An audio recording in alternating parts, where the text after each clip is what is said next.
Boeing 737 MAX aircraft is one step closer to returning to Canadian skies. Transport Canada has approved design changes, and further approvals are expected in January.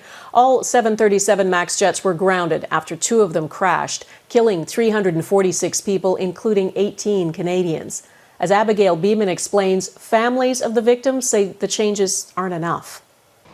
When I went to the crash site, I was not even able to recover the remains, so which was again the worst thing that had happened to me. When the Boeing 737 MAX crashed in Ethiopia after takeoff in March 2019, Manan Fadia lost 6 of his family members. Even somebody offers me like $100 million, I wouldn't go into that plane. But following in the footsteps of the U.S. and Europe, Ottawa has now taken the next steps to allow those planes to fly, approving design changes, with the 737 MAX expected to be flying early in 2021.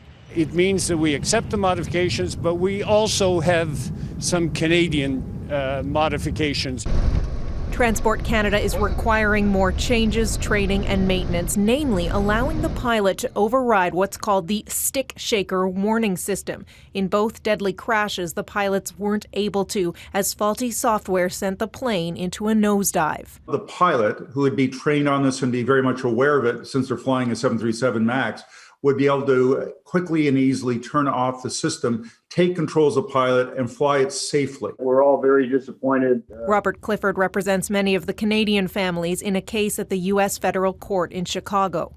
There's no transparency to the decision making, and that's a special concern because as of today, we've yet to receive the final crash report out of Ethiopia.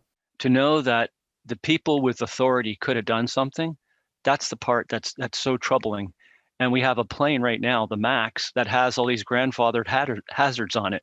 Asked to respond to the family's concerns, Boeing declined an interview, but told Global News in a statement the lessons learned from the crashes have reshaped the company, and they're working with regulators to safely return the planes to service.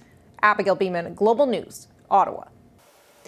Safety is behind the Canadian military's plan to replace its entire fleet of Polaris aircraft, including the plane the Prime Minister uses. Our Ottawa Bureau Chief Mercedes Stephenson has news about this tonight. Mercedes. Donna, the government is finally replacing the fleet of old, inefficient planes that fly the Prime Minister, transport our troops, and conduct air-to-air refueling of Canadian and coalition fighter jets. The 5 33-year-old planes were originally flown by Ward Air in the 1980s. Even acting now, they'll likely be 40 before they're retired.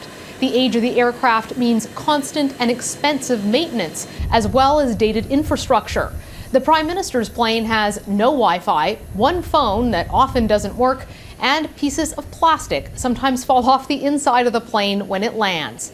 A senior government official says the government plans to buy 5 to 6 new planes to replace the fleet. The government expects to spend between $1 and nearly $5 billion on the project.